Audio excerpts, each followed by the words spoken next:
Welcome to In the News for April the 25th, 2025. I am Brett Burney from appsandlaw.com.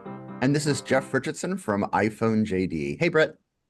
Hello, Jeff. Good to see you as always. Want to say a quick thank you before we get started to our sponsor for today, Lit Software. We talked about them last week. We'll talk about them a little bit more today. Litsoftware.com. They are developers of some apps that Jeff and I use pretty much every week, and we'll talk a little bit more about that. But want to say happy belated Earth Day. Because both you and I were texting this past week because it was Earth Day, and Apple did a couple of additional things, which was just a little fun. What we're really talking about is our rings, our exercise rings, and really focusing on the Apple Watch, which has turned 10 years old, which is amazing to me. And in fact, we looked up your very first Apple Watch review, Jeff, on iPhone JD from April 27, 2015, I'm almost to the day, 10 years ago, your first Apple Watch review. And I feel like we haven't stopped looking back since. I tell you, let me start by correcting two mistakes I made on last week's podcast. First of all, okay. I mistakenly said, oh, the Apple Watch has been around 15 years. I was thinking of the iPad. Of course, it's been 10 years. Little did I know it's exactly 10 years. It was 10 years ago yesterday it came out. And then also, last week, we were talking about Apple's Close Your Circle promotions for this week. And I was confused, and I didn't realize until after our thing went live that there were two different promotions this week. On Tuesday, it was Earth Day. And so if you did like a 30-minute workout, you got a little special badge, which I did and you did too. And we were sort of trading back and forth. Shared them. And then and that's something they do every year for Earth Day. And then yesterday, for the 10-year celebration of the Apple Watch, they had the Close Your Circles thing. And so that was another one that you got like a little award for. But 10 years, I mean, it really is amazing that this product that has become so incredibly useful has been around for 10 years. But what amazed me about that was I looked back at, and you had it up for a second, my original Apple Watch review from 10 years ago. And that was an interesting review because I had used my Apple Watch for 3 days at that point. I used it on Friday on a work day. I used it on Saturday, just sort of hanging out, doing stuff with my kids who were much younger and cuter at the time. And then I used it on Sunday to go to Jazz Fest, which is the same thing I did yesterday. I played hooky from work yesterday and went to the first day of Jazz Fest, which we'll talk about in a second. But so I had 3 different uses for it.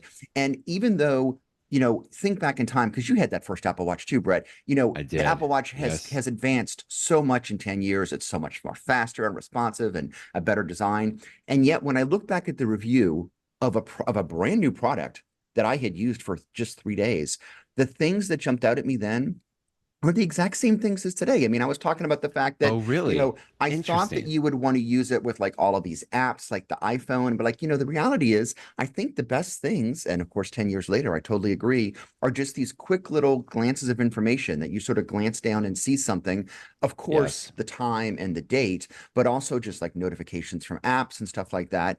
And so that was really cool. I talked about fitness as being something I wanted to try out, but I hadn't done so yet. And I remember I linked to something for Katie Floyd, who's an attorney in Florida, who had been the co-host of Mac Power Users. No, because she shut down her site when she became a judge. But she had tried it out with fitness, and I hadn't done that yet. But I'm like, this might be something interesting. And a lot of those initial users have really stayed the same, which is just interesting. As even though if I had to wear today the original Apple Watch, I would go crazy because it's so much slower and everything else, and so limited in what it could do. And yet a lot of those core features were the same, which is interesting because I remember when the Apple Watch was first introduced, it was first introduced, Brett, the same day that the iPhone 6 was introduced, which was an interesting iPhone because that was the first time that Apple did like a taller iPhone. And at the time, I was like, oh, is it going to be too big? And I remember thinking at the time that they had the 6 and the 6 Plus. And I'm like, that 6 Plus is so huge. I can't imagine ever using it. Of course, nowadays, the regular 16 is about the same size as the 6 Plus. And the 16 Pro Plus Max is even bigger. So, things change over time. But it's just sort of interesting. So I thought it was interesting to walk down memory lane and think about it. I love my Apple Watch. I use it for so much stuff. It's just fantastic. You even linked to another reviewer, Jason Snell, that we talk about a lot, and he wrote on his blog 6 Colors about the Apple Watch turning 10 as well. And just going through here, just thinking about the things, I think you even mentioned this in your post today about using Apple Pay on it, which I don't think we could have done in 2015. He was talking about the watch Actually, face you could. choices. Oh, Yeah, we you could. actually Oh, we did could. have Yeah. it In back fact, then. Okay. I'm going to talk about that as my tip of the week. So let's put that in the Okay. side for a Okay. second. Good. Okay. Yeah. He was talking about the watch face choices, which I thought was interesting here because we've talked about this before. And sometimes I feel like I go to the watch face inventory that you can do, and typically I'm doing it on hmm my iPhone because I can see it, and sometimes I get overwhelmed. I feel like there's so many, but Jason is saying that there is not enough, or maybe he's saying specifically there's not enough options for people to be able to customize them. And then one specific thing that he talked about here, maybe or somewhere else, was even a face that has like an active second hand, right? Something like that. Was that in here that he hmm was talking about that as well? Yeah. Which I didn't really think about too much. And what his complaint is on the second hand, and I think it's totally legitimate, is Apple, you know how your Apple Watch is in two mode. Well, most Apple Watches, like this isn't true for things like the SE, but the top of the line Apple Watches have a mode that they're on when they're brighter, and they have sort of a Right. standby mode where the watch face is dimmed, much like modern iPhones. But even when the watch face is dimmed, you can still glance down and see the time and stuff like that. Apple has now gotten to the point that even with the dimmed watch face, they refresh the watch play face instead of 60 times a second, it's refreshed once Okay. per second. But refreshing it once per second is enough to do a second hand because a second hand moves every second. Right. And there are two, I believe, Apple Watch faces that do it, but none of the other ones. And this is the thing, there are a ton of Apple Watch faces. And you can probably find one that fits your needs. Like yesterday, for Right. example, when I was at Jazz Fest, because it was bright outside, I always use I think it's called the numeral duo. It's the one that it's just Right. huge numbers. That's the whole watch face, no complications. And so it's nice because even when it's really bright in the sun, I can still glance down and totally see my watch face and see the time. So I love that one for that being outside bright. At the beach too, I use it at the beach sometimes too for the same reason. Hmm. So there are lots of different cool watch faces, but you know that if third parties got involved, we'd have so much more. And then even for the limited, somewhat limited list of watch faces that Apple provides, you know, they add things like the ability to have a moving second hand, but they only put it on one or two watch faces. They don't put it on all of them. I feel like Apple Right. has like one guy responsible for all the watch faces and he's very busy. I'm like, come on, hire somebody else, get a friend, because there's no reason why the built-in watch faces. I mean, you know that one of my longtime complaints, Brett, and we've talked about this, is that you have that fabulous watch face for your watch, Yes. uh, The modular ultra, I think. Yeah. exactly, Yeah. the modular ultra, which is fabulous because it has so many Love it. complications. It's totally It nerdy. stays there. I Right. love it. It was my favorite watch face when I used the ultra. And now I'm using the Apple Watch 10, which I love, but you can't use the Ultra, and there's no good Yeah. reason for that. And Apple, they really need to spend, get some summer interns for goodness sakes and put them on the. I wish they did more with the watch faces. It's such a missed opportunity. So I can praise the Apple Watch. I love it so much, and yet, believe me, there's things that I wish that they did better. Another thing we've talked about the Apple Watch a lot is about sleeping with the Apple Watch. And by this, we mean, of course, putting it on while you sleep so it can track your sleeping. And Yeah. I guess maybe I was just in a bubble here, Jeff. I thought, why would you not want to do that? I mean, I do it every single night. I know that you do hmm it. My wife does. We even compare in the morning, like how much deep sleep did you get? But I guess I had never seen Jason's take on this, which is almost the opposite. He doesn't like wearing it overnight. Well, I'll be fair. He says that he does like wearing it and gets the tracking, but it's just not something that he typically does. He likes taking it off. Anyway, this was a good article that you linked to as well, for me at least, to kind of see the different side here. I completely agree. He does a great job of identifying all the reasons that you would want to wear it while you sleep. And he's been doing it for a few months to try those reasons.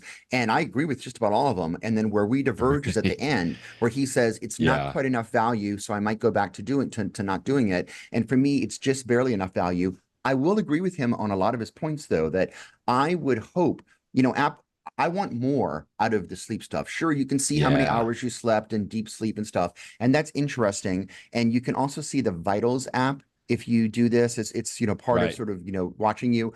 And yet, many times, and this is true for a lot of health things, the Apple Watch will give you information, but it like doesn't I know that there's a line. They don't want to become doctors. They want to stay a little below that. But it's like it shows me a statistic and I'm like, okay, what am I supposed to do with this information? And there are a few cases where they go over, like for example, the sleep apnea notifications. They will Yeah. tell you, "Well, because we notice enough sleep disturbances over the last month, we think that you might have sleep apnea." And they'll even give you like a little thing you can print out like a PDF, and if you want to give it to a doctor or something like that and get a test. Hmm. So there's a few cases that they cross over, but there's not a ton. And so I do wish that Apple would, yes, they encourage you to wear it overnight, but I wish that you got more back for that.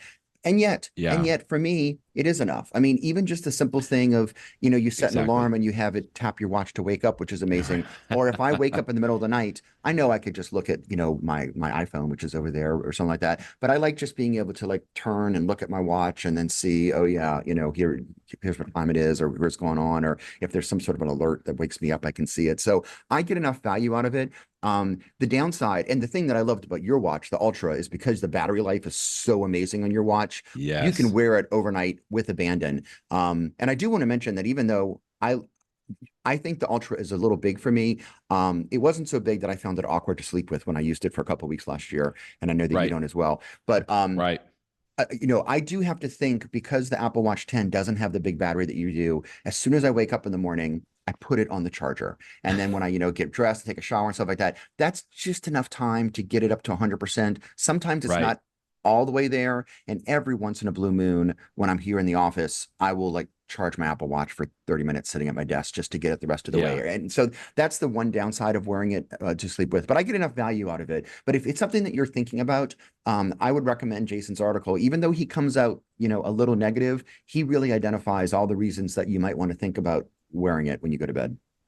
Yeah. He's always good about doing sharing a good balance there and Hmm. seeing both sides. One last story before we leave the happy birthday Apple Watch celebration here.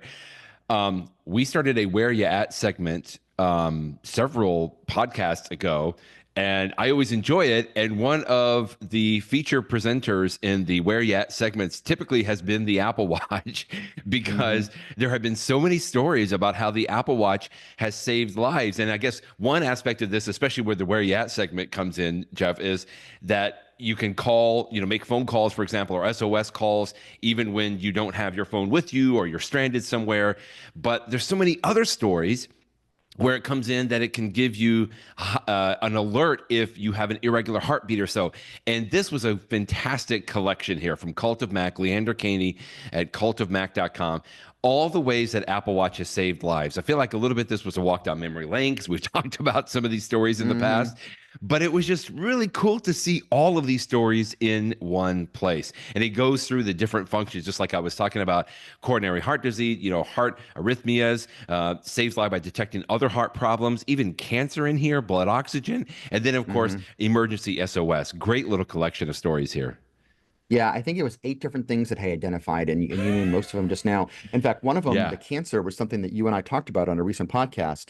That it was, it's not. There's only certain types of cancer that might this be true for, but there was a woman that I think was even a doctor herself, and there was something about her about I forget what it was. We talked about it a weeks ago that it identified Yeah. something about her that led her to go to the hospital and realize that she had this rare form of cancer. So that's one that doesn't come up very often, but Incredible. she was certainly thrilled about it. We all know the things about, fall detection. I hear so many people that say, Yeah. even though my parents are not real techies, I have them wearing an Apple Watch mainly because if they fall, it will detect Right. the fall. And, we've seen many stories of somebody that's anyone of any age, but certainly someone that's elderly who has fallen and the Apple Watch detects it. And because they don't respond to the Apple Watch alert, it will then call 911 and their lives are saved because of it. In fact, I remember Tim Cook himself, the CEO of Apple, talking about how years That's ago when right. his father was alive, that it helped him when he had fallen.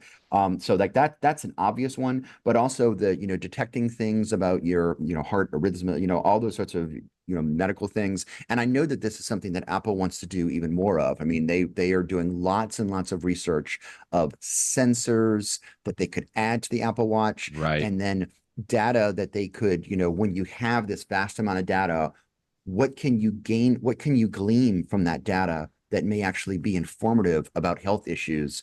And I know that this will just continue to improve in the future. I wish that I could go back to, one of the things he listed is monitoring your blood oxygen level. My Apple Watch 10 doesn't do it because Apple is still in that lawsuit. And one of these days, hopefully they'll get that resolved and they can return that function to it. But there's just lots of, cool things here of how the Apple Watch can be a lifesaver, literally. Was that on that blood oxygen? Was that Series 6? Is that what this says here still has it? When, I forget. well, I forget yeah, go ahead. I mean, all of them. I mean, my watch technically has it. It's just it's turned off because Apple has to in the United States. If I had bought my Apple Watch 10 in, in Europe, I would be able to use the feature. It's just that they have it disabled in the US right now. But I forget how long it's been out there. It's been out there for a while. Yeah. There is like I cannot remember my wife's model watch. I think it might be a 5, maybe it's a 6, but she likes it because she did the research on this. And I think if it's that model, it is still turned on here in the United States, right? Because it was prior to this lawsuit. Yeah, so it's not the model per se. It is when you purchased it. Because a couple years ago, in fact, a couple years ago, my dad needed a new Apple Watch, and this was right when that change had happened from the lawsuit a few years ago. It was right around Christmas time, and I remember I specifically bought him an Apple Watch from Walmart because they had some stock that they had purchased from Apple before the ban, and so if I bought it from Walmart, it was quote unquote old enough, even if it was the exact same model you could walk into an Apple store and get, that it still had it enabled. Whereas if I walked into the Apple store, I would not hit. So it's totally it's not model dependent. It's an arbitrary legal thing. And once this lawsuit in the U.S. International Trade Commission is finished, presumably Apple will either win and will be able to turn it on, or they will lose and they will presumably pay a settlement to Massimo, the company that has the patent. But one way or the other, I expect it to come back. The amazing thing to me, Brett, is I thought this function would have come back a long time ago. I'm amazed it's gone that long. Same. Because it's an embarrassing thing for Apple to have a cool feature that people want to use, and yet you can't use it. So, well, happy birthday, Apple Watch, for being turning 10 years old. That's amazing. Thanks for all the Apple Pay. Thanks for all the sleep tracking. Thanks for all the life-saving alerts. Just, I mean, when you start thinking about it, it really has. Yeah. And it's just, the thing is, I just see it ubiquitous almost everywhere. I mean, almost everybody that I run into has some kind of a smartwatch, and, almost 8 times, maybe 7 times out of 10, it's probably going to be an Apple Watch. And it's just been amazing to see over 10 years how much that it has, taken over. And man, who knows where it's going to go? I mean, and just quickly, I know we don't talk about rumors just a whole lot, but this year I'm expecting hopefully an Ultra 3, and just who knows where that's going to go, on some of that. One of the things just about the Apple Watch is the notifications. I just so love when I did that review 10 years ago of the Apple Watch, I talked about how I'm walking around Jazz Fest and I've got like friends and families that are like at different stages. They're like, meet me in 20 minutes at the which stage. And I said, I can just look at my watch and see that text message without even having to pull my phone out or anything. And here I am 10 years later, and I'm the exact same way. Like being able to glance and just see that text message, from my wife or from a family member, or whoever else, or from you, Brett. It's just so nice to be able to glance and see it. All the notifications are great. If I'm in an airport, flight, gate changes and stuff, it's really so nice to just glance and see. And that was great 10 years ago, and it's so much better today. And like, if that was the only feature, putting aside saving lives and everything else, if that was the only feature, I would totally wear an Apple Watch just for the notifications. So bravo, Apple Watch. Yeah. Happy birthday. Okay. One last thing quickly. That reminded me, I wanted to share this. There's a mutual acquaintance that we know, Stephen Embry. I don't think he'd mind me sharing his name, but he texted me this past week, Jeff, and talking about the Apple Watch here. He goes, here's a funny one for you. I went to a Bob Dylan concert a couple of nights ago. They make you put your cell phone in locked pouches so that you cannot use the phone while you're at the concert. But I had my trusted Apple Watch, and I know Steven has an Ultra 2, I know, and it's a black one, it's beautiful. But I had my trusted Apple Watch with cell service, which we didn't even talk about, but you can get cell service on there. So he could still communicate and text during the show. One more reason Apple Watch with cell service comes in handy. That's funny. That's a great one. That's a great one. Thanks, Apple Watch, for 10 years. And oh, man, 10 years, 30 years, 40, 50 years more. I just love seeing where this is going to go. Maybe something else that Apple can put some more warm bodies on is Siri. Or let's, oh, sorry, everything's turning on now. I shouldn't have said it. We have talked about this over and over, seen many stories about how the AI with she who shall not be named could be much better. What is Apple doing? I mean, there's so many things wrapped up in this, but you linked to a story today from one of our other friends, David Sparks at MacSparky.com, where he has been using an AI tool called Perplexity, which I've been using for a while as well. It's very similar to Claude or ChatGPT, but Perplexity is another service that you can get on, and you can use a variety of different models, whether you want to go to Claude or you want to go to ChatGPT. But they've kind of added on some additional other tools in this. But one of the tools that David showed this past week, Jeff, I'm just blown away at this. He says it embarrasses Apple and their AI thing because he's basically using it as he would use the Siri tool on this. And it's just amazing. I have to keep turning off my iPad here. He goes, in this video that he linked to, which is only 3 minutes long, blew my mind away. And I'm going to start using this week. Yeah. First of all, Perplexity.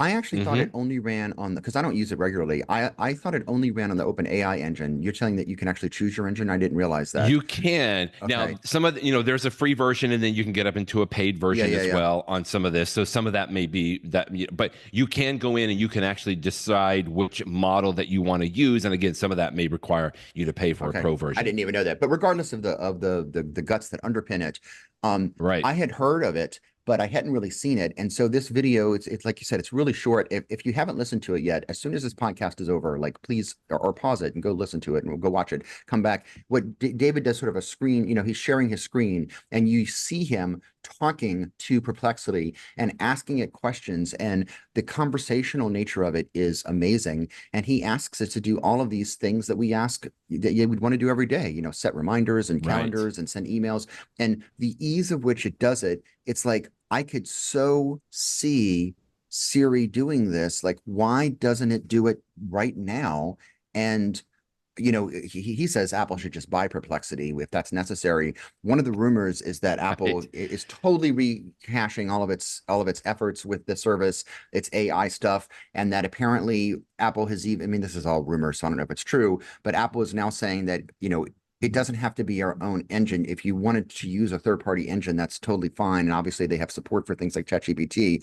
If they immediately implemented everything that Perplexity has and just called that this is the new, Amazing. SIRI, that alone would be amazing. Let alone, it reminds me of when Apple bought the Workflows app and then changed the name to Shortcuts and then added all the additional things to make Oh, it better over the yeah. year. I would love to see Right. them, and many examples. Apple bought Beats and turned it into Apple Music. Apple has done this many times over. If they're not for whatever reason, I mean, I don't know why their in-house efforts are not good enough. I don't know what I'm talking about, but what they are, we could see the results. But we know what SIRI does right now, and I'm watching David's show what Perplexity does right now, and I'm like, there's a big Yeah. difference here. And so Yeah. and this is an app you can get on your iPhone today, and you can use Yeah. this today. It's just not from Apple. So again, if you want to peek at what the future might be like, and frankly, what the current ought to be like, take a quick look at David's video. It's just, Well wow. said. Well said on that. And so let's just describe it quickly on a couple of things that he does here. He asks Perplexity to set a reminder, which it does, which typically I would have done through Sally and the Reminders app on my iPhone. And then he says, another thing he says is draft an email, and the Perplexity voice says, what do you want to write in the email? And it creates it here. I'm showing the screenshot right here of it's authored this email, which makes me think of some of the promotional materials that Apple was even showing. Like, this is what they want SIRI to do eventually. Like, this is what they were advertising was going to happen on some of this. And we're so close to it, Brett, because you can use it I right now know. to say, I want you to send a message to Brett that says such and such, and it will draft a text message and it will send it. But it's not, what David shows in this video here. It's just so much smoother and cleaner, and this is that one or two steps ahead of what we have now. Yeah. But that makes all the difference. Now, the other thing that made me think about this And I actually have Perplexity Pro myself. And so I was trying this out, and I was asking it, in order to create an event or author an email, do you need to have access to my calendar and to my email? And the answer is yes. And so this is where it's starting to, and I don't know that David mentioned that, maybe he does, and he has MacSparky Labs, which I know you're a member of, which is great. But I wonder, did he at some point had to give access to his calendar and to his email account of some type. I don't know exactly how, but you had to give access to that in order for Perplexity to actually author an email or to put a reminder on your calendar or a date on your calendar. Because I don't know. That's what I'm saying. Yeah, I don't know for sure. But when I asked Perplexity Pro, it said, yes, I need access to your calendar, because I don't know how else that it would put an invite on your calendar unless you have access to it. Maybe David would know. We should bring him on. Yeah, I mean, it's when you say access to the calendar, it's not reading his calendar. It's not saying you have an appointment at 4 o'clock today. It's just writing something. And third parties have been able to create calendar events for a while. You know, if I use, TripIt or something, it could say, can you want to put this plane on your calendar? It can, apps like that can do that. And so I think that's all that, of course, this is why Apple should purchase it. That's true. Because Apple then could do everything. You could say, that's my point. I want to put this in my calendar, and then it could reply and say, you have something else at 2 o'clock the same day. Do you want to make this earlier or later? See, that's what I want. It's a true assistant, the way that a real world assistant would work. Is say, have the intelligence to say, I see this, and keep in mind that it's going to take 20 minutes to get to that location. So maybe you need, that's the sort of back and forth that Apple's own AI should be smart enough to do. But having said that, this example was interesting because it's both searching the internet to find out about an event, which happened to be something at Disneyland, and then putting it on his calendar and stuff like that. It's, this is beyond what Apple is currently doing with Sally, and I would love to have it do this. So quickly, that's getting to my point, because he says, set a reminder. But then my next question, Jeff, is where is that reminder going? Right. I suspect it's going to the reminder app, I would think. I mean, it's not clear. So can it write there? Okay. Well, this is what I need to research more. We should have just had David come on and talk about this, because but to your point that you're getting to, though, is I don't want to have to trust another ecosystem, right? I mean, this is what we've talked about. I want all of this to work within the Apple ecosystem that I already give access, and I trust the iCloud account, the privacy components, the security aspects that Apple already provides. And I just want to be able to use this and say these things like these examples that David is showing without thinking, okay, do I have to go out somewhere? Do I have to open another app? Like, I don't want any of that. I want it to all be, and obviously that's his point as well in some of the things that you were saying on this. That said, I can't wait to continue to start using this. Like, I might just set this as a shortcut or something on my lock screen to go into the Perplexity app, because it really is a beautiful interface that they've created on here. It looks and just like the fact that, and I've been using Perplexity for a while for a variety of things, like other, to compare to ChatGPT and Claude and some of these other tools out there. And it just, I'm looking forward to the day, like I've heard others talk about this, how they interact with something like ChatGPT. They almost have it as a conversation. Alex Lindsay, for example, on the podcast, talks about it. He just, in the car, it's as if he's talking with some guru sitting in the car with him. He just starts asking about a topic that he's interested in. And then there gets feedback, and it just continues to talk through it as if you're talking to an encyclopedia that could have access to all this information. And anyway, that just continues to get me excited on some of this. And it was just such a great video that you linked to here. Yeah, cool stuff. Not leaving AI quite yet. Let's talk about an app that I knew about that I've been using on the Mac for a while also, called Whisper, which is basically an AI transcriber, is what I would call it, that it takes audio files and it transcribes them to text, which is exactly the tools that I've been using for a couple of years now, Jeff. For us, this is how I transcribe our audio file for the podcast so that we can provide a transcript. But now the Whisper app is available for the iPhone and the iPad as well.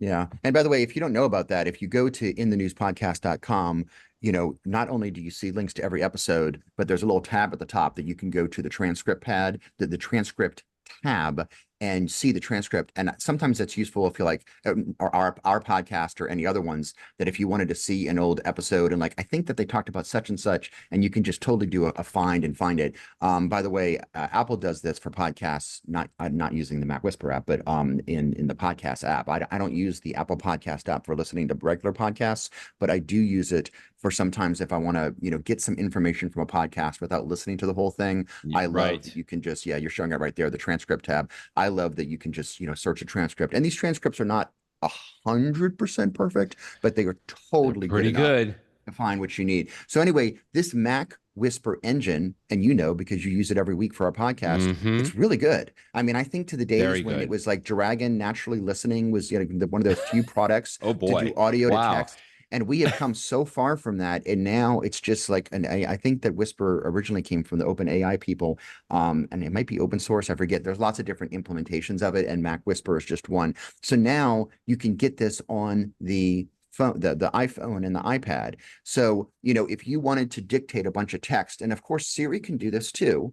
But now you've got things like, Perplexity, we were just talking about that. You've got this brand new Mac Whisper. I mean, there is just a plethora of options. Google's apps will do this with their AI. There's lots of great ways to transcribe things right there on your device, even long form. So, and this is something, back in the day, attorneys and others used to have those little, I might have one in the back of a closet somewhere here, like those little handheld little dictaphone things that you would record things to the little tape, and then I would give the tape to a secretary and the assistant would would literally manually transcribe it. I mean, gosh, we're so far from those days. Didn't we talk about one of the Apple Intelligence tools that is already in the wild right now? I want to think it's through Notes, right? That you can take audio and the Notes app on your iPhone or iPad will transcribe that audio. And maybe there's a couple other places as well. And anyway, just interesting to see sort of that intersection. Like, I think that audio transcription is pretty good from Apple Intelligence, but now you have some additional options. And like you said, you could have used some of the other apps on there as well. But just great to see that the Whisper team is moving into that mobile space as well. Good stuff. Agreed. On that. Yep. About 3 years ago, there was a scary situation at an Apple store in Amsterdam. It was a hostage situation. I remember, I don't know that we were recording even by that time. Maybe we were, Jeff. But I remember seeing the story. Thank goodness, apparently, I think that everything was able to be resolved pretty comfortably. But the story is coming up again. That they basically have a documentary, or I guess it's like a real life it's a movie dramatization. Yeah. This is not something you're going to see on Apple TV Plus. No. This is actually being shown on Netflix. So I haven't watched this yet, but you link to a story, not so much because that's the story, but the way that they created this and recreated this scenario was a little fascinating. There's a little behind the scenes video that you linked to today. The movie is called iHostage, and it was made by some Dutch filmmakers, which makes sense because it was right there in Amsterdam. And I haven't seen the movie. And in fact, if any of y'all have, and if you think it's worth seeing, send me a note, because like part of me wants to see this movie because it takes place in an Apple store, but the reviews, and ironically, if you go to Netflix, I saw this week, if you look at Netflix at their top charts, this movie is right near the top. And so you're like, really? This is the hot new, if you open up your Netflix app, it's totally up there. And yet, when you go to like Rotten Tomatoes, the reviews for it are horrible. So I don't know. Okay. Is it a good movie? Is it a bad movie? I don't know. But what is interesting is they wanted to film it. It all takes place in an Apple store. And of course, Apple's not going to let them do that.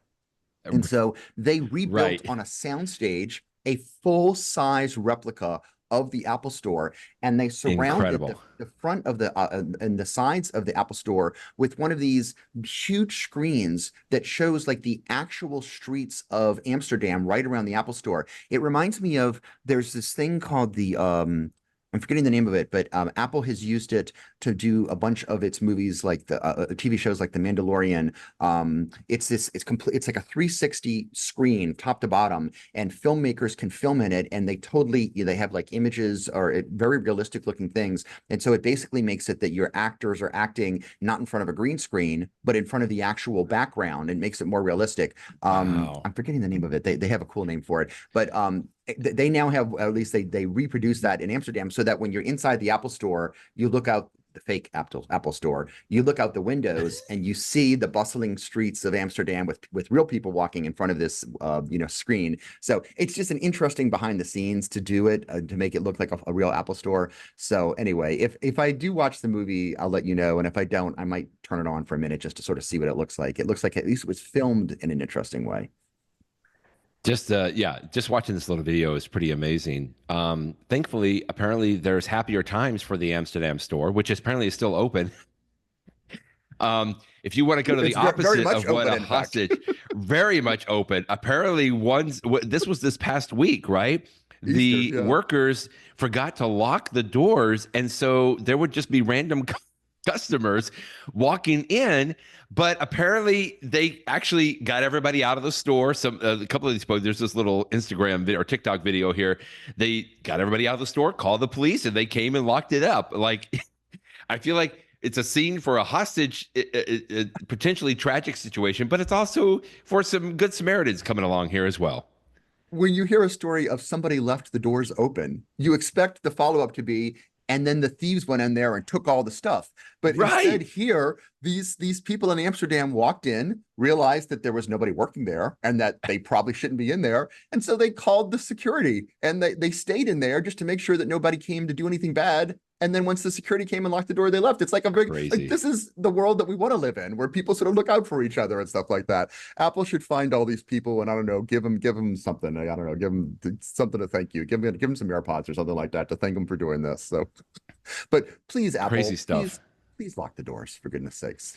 I feel like in this episode, we're bouncing back and forth between honest folks and not so honest folks. You got another story here where this could almost be a where you at segment a little bit. Yeah. I think Apple Insider does this fairly often. Steven Silver has, I call it the Apple crime blotter.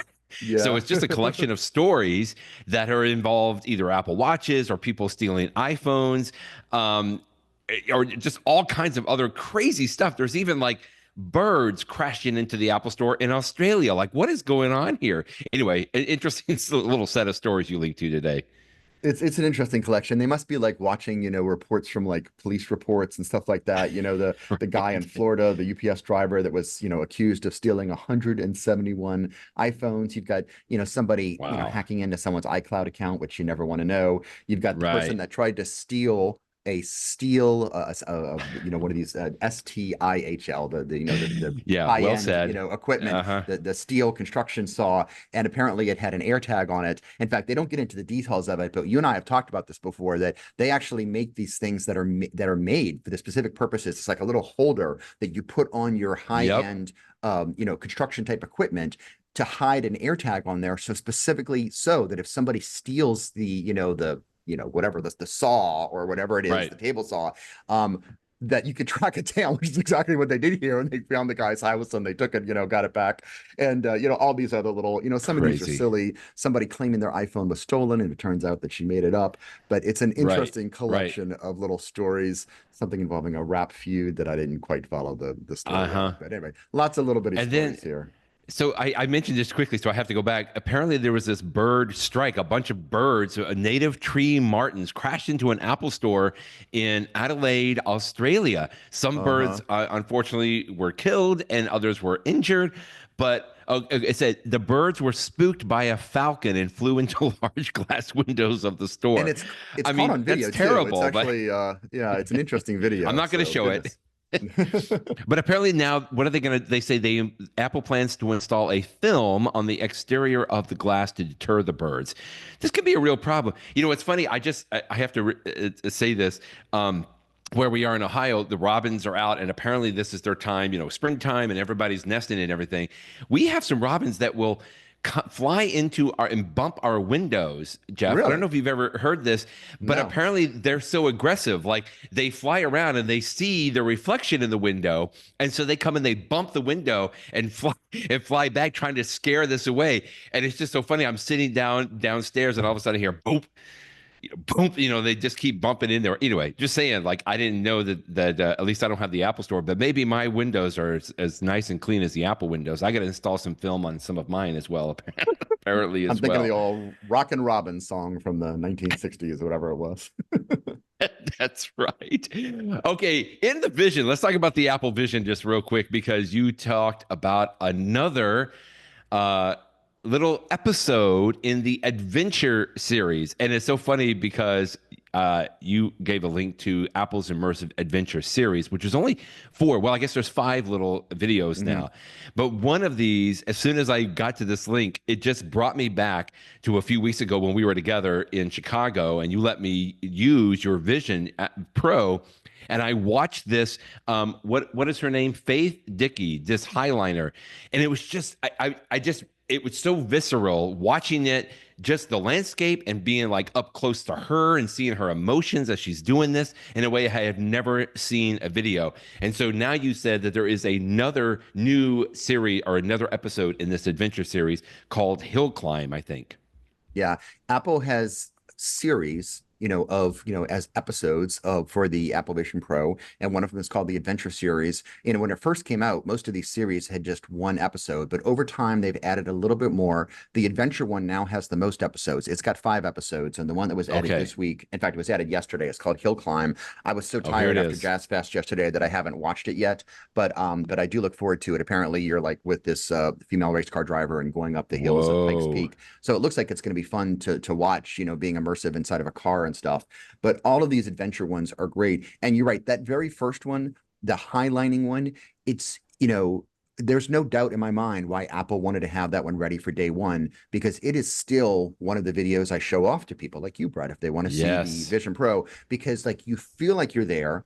All these adventure ones, but especially that one, you're someplace that you would never be in real life. I mean, the chance of you and I ever walking between the side of mountains on a wire is zero. Right. But you feel like you're there because you're right. I don't know how they filmed it. They must have had drones and stuff like that. You are right there with her. And because it's immersive, it's so much more than watching a 2D movie. It takes your breath away. It's as if you are there. And that's what I love about this adventure series is it allows you, the regular old person that's just sitting there on your couch, to feel the exhilaration of doing one of these adventures, whether you are doing parkour in Paris and jumping from building to building or diving through ice and stuff. We talked about that one a few weeks ago. So I haven't seen this latest one yet. And in fact, it's interesting because I didn't even know this one was coming out. Sometimes Apple will preview like this is coming out soon. This one just dropped yesterday. I'm like, really? I didn't even know about that. So I look forward to watching that one tonight. It's going to be awesome. But I love all these immersive videos, and I especially love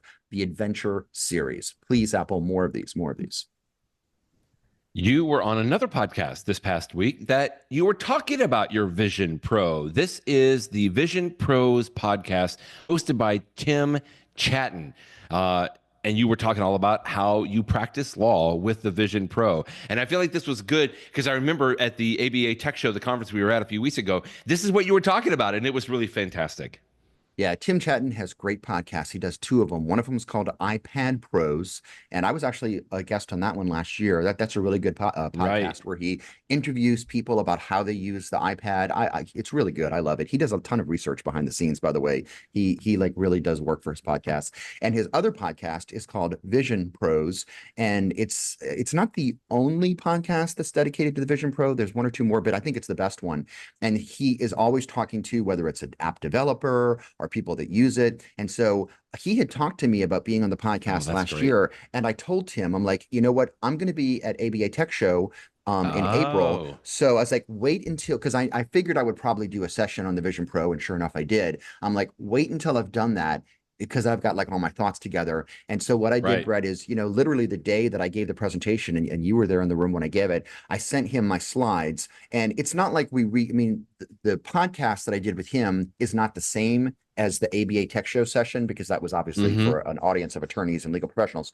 But it was certainly influenced by that, were the questions that he asked me. So if you could not be in Chicago and see the session that I did, check out this episode, because I talk about what I'm doing today with my Vision Pro in my law practice and what I could see happening in the future. It was really fun. Tim's a great host, and it was a great episode. I loved it.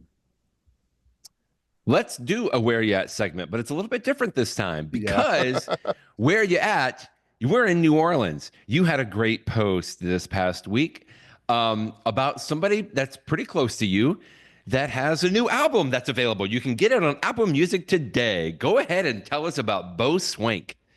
So Bo Swank is a band that my dad created years ago, and my father is an architect by day, which is an architecture. But I think that if he had his life dream, he would be an artist and not an architect. He's an amazing. He loves to draw and stuff like that. He drew the album art for this thing, and That was so good. he's both a great graphic artist, but he also is a musician, and he has been writing and playing songs forever, since he was in college and stuff like that. And so, gosh, decades ago, he started to get together with some friends, many of whom are incredibly talented musicians who have like recorded with major artists and stuff like that. And he's formed a band. They've changed their names over the years, but they perform all sorts of stuff, and they get together every week, and they play covers, and they just have fun playing songs. But he has a ton of original songs that my father has written over the years. And I know I'm totally biased, so I'm not going to even try to give you an unbiased opinion. That's okay. But I think they are really good. And so he recorded a bunch of them on an album, which is called Louisiana Wing Dang Do. And he first recorded these songs about a decade ago. L-O-O. Yeah, L-O-O. And then Louisiana. They re-released it and reorganized some of the songs just very recently. And so it just went up on Apple Music like this week. And so since it went up, and I say Apple Music, it went up on all of them. In fact, the way that he did this, if any of you are musicians out there, there is a service, I think it's called DistroKid. It was started by some former Apple employees who hated the fact that it was hard for independent artists to get their music on Apple Music and other services. And so they started this record label where you can just sign up for an account and you upload your original songs, your album, and then they handled all the behind the scenes stuff of getting it to Apple Music, Spotify, Tidal, all the other streaming services. So great. And so that's what he did. And well, he wrote the music. Me and my brother did the behind the scenes stuff and got it out there. And so now it's fun because he's not going to make any money off of this. But I love the idea that if you subscribe to any of these services, and I think all of us have at least one of these subscriptions, you can now listen to this album. And I encourage you to do so. It's really good. If you just want to pick one track, the one and the reason that we call this the Where You At segment is he has a great song called Back in Thibodaux, which is Thibodaux, Louisiana, and the song talks about all the cities that you go through as you go, down in the, the bayou of Louisiana and then back to Thibodaux. But he's got some other great songs that are all about New Orleans. There's one that he wrote right after Hurricane Katrina. So that was 2005. So that tells you how old the song is. And it's called The New Orleans. And it was about the rebirth of New Orleans after Katrina, which has totally happened. And so it's really a fun album. I encourage you, if you're looking for something good to listen to that's got a little bit of a sort of a Cajun, almost sort of country folk sort of sound to it, it's great. And he sings these. I think my dad's voice is decent. It's certainly good enough that the songs are great. He has another version that I have a link to there, an EP, where he's got another guy who has a really good voice that sang some of them. And that one was called Grosse Deux. But so anyway, he's got lots of stuff. And there's a local band called the Avita Stumps that did a cover of one of his songs. So he's a great musician. I've got a link to him playing at the bottom. You were in New Orleans years ago and might do it again. My dad loves to perform every once in a while at this great place called Rock and Bowl in New Orleans and get up there on stage, and I have a YouTube video. So anyway, I realize this is a personal thing. It's a tribute to my father, but I'm telling you, they're really good songs. I encourage you to check them out. Once you get some of these in your head, you will be singing them along, and you'll be hearing they can be a little bit of an earworm. There's some great songs in here. What's it? We were talking about this just a little bit. The second track is the Marigny Mambo. Marigny Mambo. That's a great song. When I had this on this morning, I was enjoying that. You can't listen to that song without just sort of tapping your foot and going along. The Marigny is a section of New Orleans that's on the other side of the French Quarter from like downtown New Orleans. There's all sorts of cool music clubs and restaurants and stuff like that. It's a really neat sort of funky part of town, and he talks about that in the Marigny Mambo. I could tell stories on every single one of these songs. They're great. There's a song he has called Dauphine, which the song is as if Dauphine is a person, but Dauphine is a street that runs through the French Quarter. And so in the song, he's sort of talking about like the different things you'll see. He literally had a map in front of him and he was looking at all the places you might see on Dauphine Street, and he turned that into a song about Dauphine. There's just great stuff in here. That's great. Go and listen to Bo Swank. I just love that. Louisiana Wing Dang Do. Louisiana Wing Dang Do. That's the name of the You album. got it. I love It it. is I love it. the one and only album called Louisiana Wing Dang Do. So ask for it by name. Yeah, you're not gonna get confused with with any other albums on Apple Music. How about the bottom of the news today? You always have a nice little video, and this one is no different. Apple released a little, I guess I still call them ads or They're ads, commercials. yeah. This one's called Ceramic Shield, and don't want to spoil anything as usual, but as per usual, it is Apple showing off a particular feature that they want to focus on. This one happens to be the iPhone 16, but I thought it's so well done many times, and I really enjoyed it. This Yeah. one, So the I'm sorry, it's Ceramic Shield, but the video is called Trust Issues. That'll kind of yes. help you understand what you're talking about there. And there's definitely issue of trust when you hand your iPhone to somebody else. The ceramic shield it came out a number of years ago with the iPhone 12. And I mean, I don't Okay. understand the engineering chemical process of it, but it's very sophisticated because, the problem is you want to have glass on your iPhone, to have, something on the Yeah. screen so that you can touch it and you can see it, but you want it to be durable enough that if you drop your iPhone, which unfortunately we all do from time to time, you want it to Uh-huh. be able to withhold it. And so I think they worked with Corning on this to come up with this ceramic shield that uses nano ceramic crystals, which are harder Yes. than most metals. And then they sort of merge them to the glass. And you would think if you put ceramic in glass, it's going to be like opaque. But of course, as we all know from our iPhone, you can totally see through it. So it's an engineering miracle that these smart scientists were able to do this in the first place. And then Apple has improved the ceramic shield process over the years. Apple claims, and I've never seen anyone say that they're wrong, that the Apple screens are twice as durable as the screens on other smartphone, specifically Android and stuff like that. I wouldn't want to necessarily drop a bunch of phones to do a test myself, but regardless, hopefully there's some truth to that. I've seen some third parties say that there is. And again, when you drop your phone, sometimes it's going to crack. And when that happens, it's unfortunate. But sometimes it doesn't. I mean, I've had it happen, Brett. I'm sure I don't know if you have, but Yeah. I suspect you have. Something happens and you drop it, and if it drops on carpet, maybe you're okay. But sometimes it doesn't, and you're like, "Oh, please, Right. please, do not give me a Yeah, I know. scratch I screen." know. It's And it's cringe. not, and you're like, "Oh, well, how about that?" Like, it's so nice. Phew. Oh, okay, exactly. Yeah, dodged a bullet there. So I'm glad that Apple continues to make us, just in case. And this is part of the reason that I don't use a case on my iPhone. I don't like the extra bulk from a Uh-huh. case. And it's not like Right. I'm depending on it. Believe me, I don't want to drop my phone, but it gives me a little bit more security knowing that just in case I did drop it, at least it's got some of the added protection of the ceramic shield. It seems to me that when they are recording a video like this, there has to be a balance between what Apple officially endorses, how the treatment of their devices versus what they're trying to show from an advertisement. Anyway, you have to watch the video to kind of get an idea on that. Let's thank our sponsor, Lit Software, which has several apps, and you're going to talk about one today called Transcript Pad, Jeff.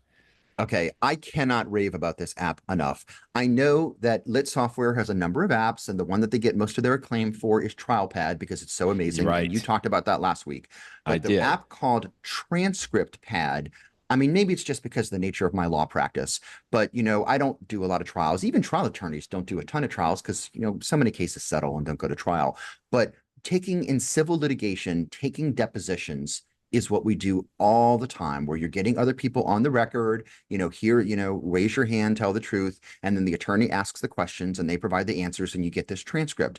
And so then after the fact, you're going through your transcript. In the old days, I would get the transcript on, paper or even on PDF. And then I would go through and I would highlight, this is an important Mm-hmm. because, I got him to admit XYZ, which I might be able to use on filing a motion, or I might use this at trial. And I would go through and I would highlight it. But then you don't want everything the same because different things are important for different reasons. So in the old days, I would use different colors. I'm going to highlight in yellow and in green and blue. But even that gets confusing. Transcript Pad solves all those problems. When your court reporter sends you the transcript, they're going to send you the PDF files, but they also send you the ASCII version. It's something called a TXT file or an ASCII version, and transcript pad just sucks that stuff in. You just send it to transcript pad, and then I say this is for the Smith versus Jones case, and this is the transcript of the plaintiff, and it has it in there, and it has a feature which I always have turned on, that it automatically makes the question in bold and the answer is non-bold, so it's very easy to see question answer. And then as I'm reviewing the transcript, whether I took the deposition or somebody else did, you can highlight, of course, but the real thing you do is put issue tags. So like this, this line of questioning is relevant to the issue of, was the light red or green, when the accident happened. And this is relevant to, was the person drinking beforehand, or this is relevant to all the different things that are important in the case. And so then after you've gone through all the different depositions, like maybe I've deposed 6 different people in the case, I can then say, okay, now I'm going to prepare a motion. And my question here is, when did the person learn of the problem? Because if you waited too long to sue, that, in other states, it's called statute of limitations. Here in Louisiana, we have our French terms for everything. It's called prescription in Louisiana. But I want all the testimony on how long ago did they know about the problem, because if it was more than a year earlier, then maybe I can say that the action is time barred. And so I can just tap one button and create a report, and instantly all of that testimony is just right there. And so transcript pad is so useful for managing transcripts. Plus, I have every transcript of my case right there on my iPad. So if I'm in another deposition or a hearing and I'm like, gosh, didn't John Smith say something about this? I can just instantly find it. It's just right there in front of me. So these are the core features that have been a part of transcript pad since day one. But there's been I'm going to say at least definitely since 2012, because in January 2012, you actually reviewed transcript pad.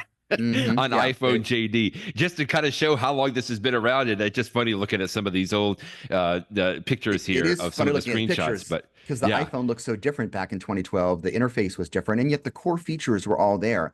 But they have just improved the app so much since then. One of the big ones was it used to be that depositions were just like a court reporter. And every once in a while, for a really, really big case, you could justify the cost of having a video taken. But I'm finding more and more of my depositions have a video component. In fact, especially in the post-pandemic stage, we started doing depositions by Zoom back then. And if you're already doing it on Zoom, it's easy enough to record the video, right? And so I have a lot of depositions that I have a video of it. And videos are really important for depositions, because like if you're reading the transcript, you ask the question and they say the answer, it's like, okay, that's the answer. But then you watch the video of it and you can see the expression on the person's face and you're like, oh my goodness, you could totally tell that they're lying or that they're making it up, whatever. It's like that only comes through on the video. And so transcript pad has this great feature that you can take the videos, and using AI, it will figure out, this is that speech to text technology that you and I were talking earlier in today's episode, and it will match up what they say with the transcript. Now, in the old days, you could pay services to do this for you, and they would charge you lots of money for it. But nowadays you don't need to, because transcript pad just does it automatically, and it does it right there on device. It takes a little bit of time to do. And then, so as I'm reviewing a transcript from like a year ago on my iPad, not only can I see the text, but if I jump to the page 64, line 12, I just tap it,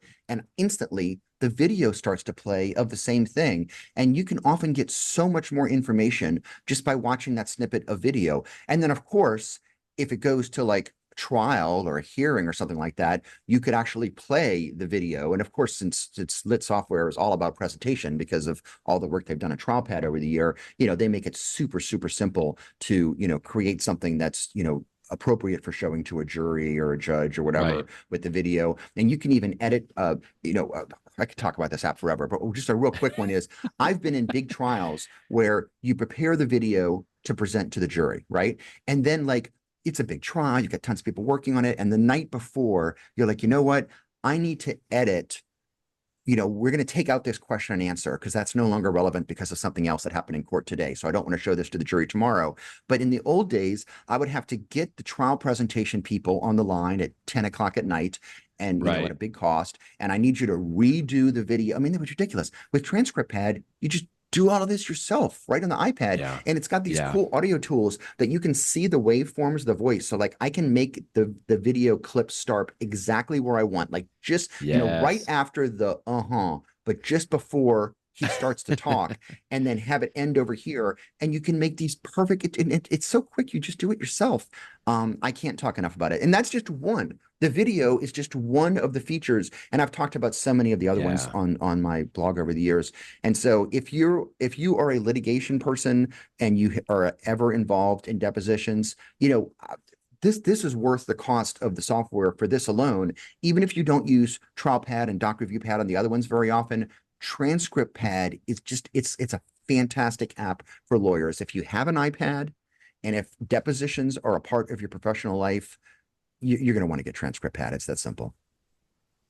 You can find out more information at litsoftware.com, litsoftware.com, and let them know that you heard about it from us on this podcast. I also just want to point out quickly, they have a fantastic support site here with a lot of little videos. They also have the Lit Suite Academy. So Lit Suite is the name of these apps that you can get as a subscription, which, by the way, you can try for completely free for 7 days. There's a 7-day trial, no restrictions on there at all. But even if you do try that for the 7 days, you can go to the Lit Suite Academy. So just go to litsoftware.com and let them know that you heard about it from us here on In the News podcast. And now it's time for In the Know. In the Know. I thought, Jeff, we were saying happy birthday to the Apple Watch. We could provide a couple of Apple Watch tips today. And here's one of my favorite. Actually, I provided this at the ABA Tech Show, the conference we were at a few weeks ago. And just because I feel like most people don't know or recall that you can change the wrist that you want your Apple Watch to be on, and that will actually reorient the screen. Not only that, but you can also orient the change of where the digital crown is going to go. Now, this sounds like a little silly, like why not? Because I typically wear my Apple Watch on my left wrist, and the digital crown is in the upper right corner, right? That's, to me, where it should be, because most watches that we all know, typically you wear it on your left wrist, and the crown or the spinning, from the old watches would typically be on the right side. But not everybody likes that. Some people like to wear it on their right. Well, if you wear it on your right wrist, the digital crown then would be on the right side of it.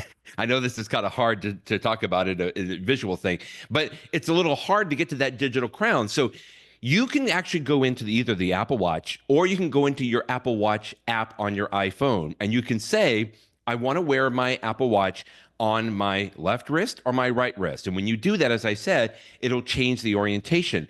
Then you can also say, I want my digital crown to be either on the left or the right. So you can come up with like multiple different ways you want to wear it. Maybe you want to wear it on your left wrist, but you want the digital crown to be on the bottom left. And that way you can just use your thumb to kind of scroll the digital crown instead of, maybe your index finger on the upper right. Or you could wear the Apple Watch on your right wrist and have the digital crown in the bottom left. Again, it's a little confusing when I'm trying to explain it, but you can just go into the settings app on your Apple Watch and you can see these orientation options that you'll have there. Or as I said, you can go to the Apple Watch app on your iPhone, you tap My Watch. In fact, I'm going to do that right now. I go into my Apple Watch app, I tap My Watch here, and then you go to watch orientation. So that's actually what it's called, watch orientation. And you'll see that those options will be there. And, sometimes I tell people, like, play around with it. I thought this was a little silly until my son, he literally he wears his Apple Watch on his left wrist, but he likes his digital crown to be on the left side, because sometimes when you move your wrist sometimes you will accidentally hit that digital crown. I don't typically do that very often, but some people do, just the way that they're set up. So go in and try changing the orientation of your watch and the orientation of your digital crown, and you could find something that works a little bit better for you. Great tip. Like you said, I have an Apple Watch tip too, and my Apple Watch tip is all about Apple Pay. Oh, good. 2014, almost 11 years ago, when Apple introduced the Apple Watch, which would not come out for many months later. But it was the same time that Apple introduced, as I said earlier, the iPhone 6. one of the features that they announced was Apple Pay. And when I had my post on it, which you linked to right here, September 10th of 2014, I have like a short little paragraph. I think it's 2 sentences on Apple Pay. And all that I said, because I hadn't tried it yet, all they said was, this has the potential to be one of the best and most convenient features of the new iPhones. And I look forward to learning more about it myself. I mean, sure enough, Nice. it really was great. I mean, I don't remember much about the iPhone 6, except that it was a bigger iPhone, but I absolutely remember Apple Pay because it has become so useful. And I'm sure that everybody listening to this, I hope so, if you use Apple Pay in your iPhone. But my tip today is that Apple Pay on the Apple Watch, it's the best way in my mind to use Apple Pay. And I know that not everybody takes advantage of it because the feature it was around on day one, 10 years ago, as we talked about. And 10 years later, I use my Apple Watch to pay all the time. And I literally heard it yesterday at Jazz Fest. I was at a food booth buying something, and they had these little handheld things that, you pay using the little device that they have. And I just tapped a button and just put my watch on it, and I paid instantly, even though I had like other food in my hand and stuff like that. I didn't have to reach out for my wallet and put it back or anything. And the person at the booth is like, wow, that is the fastest way I've ever seen to pay for something. And I'm like, yeah, but I don't know if this happens to you, Brett, but like I will go to stores and I will pay with Apple Pay. And the person that's at the cash register will say, wow, that was really cool. And they're wearing an Apple Watch. I'm like, you can do this too. We can all do this. It's amazing that everybody doesn't do it. You It's just can such too. it's a fast and convenient way, and it's so much easier than pulling your iPhone out to pay or certainly pulling your credit card out. I just love using it. And so one tip I'll tell you is that when you set up Apple Pay on the Apple Watch, you can have all of your cards in there. I'm sure most people have multiple cards. I've got my main card is my Amex card, but I also have a Visa card because not everywhere takes Amex. I have my bank card because sometimes you need a debit card. But you can set which is your default card. If you go to if you go to the phone and you go to the Apple Watch app on the phone, you can say which one of my cards is the default card. And then on the watch itself, I don't think you can do this on the iPhone app, but I know you can do it on the watch app. If you go to your watch app and you go to the wallet, you will have all the cards that you've added in there, and you can actually hold down on one of the cards and drag it up or down. It's because it's such a small screen, it's a little finicky, but you can do it. So I have like my Amex is my top card because I try to use that as much as I can because I get Delta points on it. But if I can't use it, like I have my second one there, and right now I actually have it my debit card because I use that a lot. If I'm like, going to an ATM machine, I can just very quickly, select my debit card and just hold my watch out and log into the ATM thing. But you can decide, what order do you want to have things in there. And then I'll also mention while we're talking about order. So to state the obvious, if you don't know this, is when you're ready to pay, that button that's on the right of the Apple Watch, not the digital crown, but the one below it, you just double tap on that and it brings up your wallet. And of course, whatever your default card is, it's going to bring that up top. But then below your credit cards and your debit cards and stuff, you then have all of the other cards that are in your wallet app on your phone that have like, a membership card or a rewards app, or like, I have like for Walgreens, I get like Walgreens rewards, you get pennies and stuff. And so sometimes I'll like be checking out at a Walgreens and they're like, do you have a Walgreens account? They want you to put your phone number and stuff. I was like, no. I just double tap and scroll all the way to the bottom. And then there's the Walgreens card. And I just, tap and it has my rewards number. And then I tap to pay as well. For some reason, I don't understand. You can reorder credit cards, but you can't reorder the other cards at the bottom. Maybe they'll change that one day. And so at Walgreens, for example, I don't know, it's not alphabetical. I'm not sure what order they're in there. It's not my last card, but it's like close enough to the bottom that I can just spin, I double tap to bring up the wallet, and then I just spin all the way to the bottom, use the digital crown, and then I just go up like one or two, and that's where my Walgreens card is if I use that. Okay. So, and it's also nice for, if you are checking into an airport, for example, if you're getting onto your plane, everybody uses the plane tickets that are right there on your phone nowadays. And if you're walking up and they have just like the desk that you put your phone face down on, that's fine. But I've noticed that more and more, some plane flights, the people checking you in for your flight, they have a handheld scanner. And when they have a handheld scanner, I actually prefer to use my Apple Watch because that way I don't have to take my phone out and put it back in. It's just my watch is on my arm. So as I'm getting close to the end, I just, double tap on the side, scroll down to like my little check-in thing, and it'll bring up the boarding QR pass, code right? there